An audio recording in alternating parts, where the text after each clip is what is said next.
প্রিয় বন্ধুরা, বাড়ির পাশে ট্রাক্টর দিয়ে আমার জমি হাল চাষ করতেছে। কৃষি জমিতে ধানের রোপণ করা হবে। দূর থেকে আমি ভিডিও করলাম, ভালোই লাগলো। গ্রামীণ কৃষিতে খুবই গুরুত্বপূর্ণ একটি জিনিস কলের লাঙল ট্রাক্টর।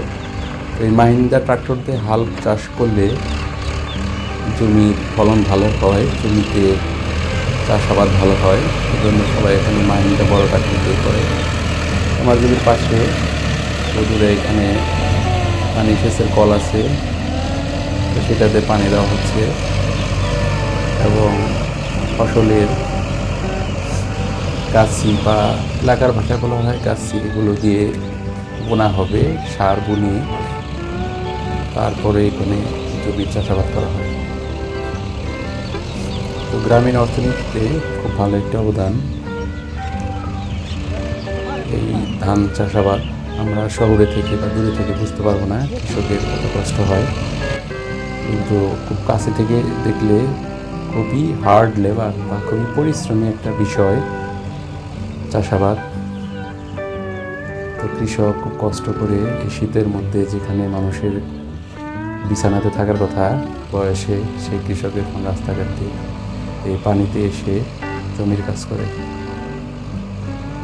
তো এভাবে আসলে এরা তাদের দিনাতিপাত করে থাকে।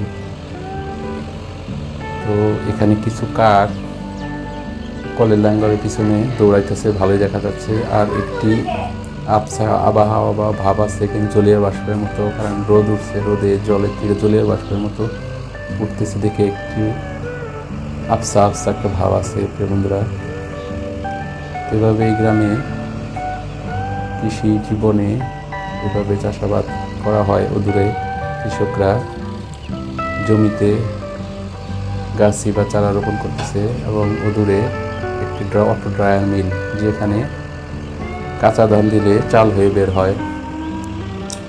তো কৃষি জমির কাছাকাছি একটি ড্রায়ার মিল হচ্ছে। কাকগুলো উড়ে যাচ্ছে, তো খুবই ভালো লাগে।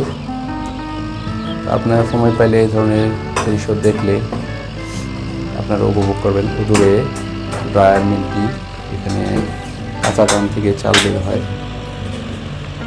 কাজের পাশাপাশি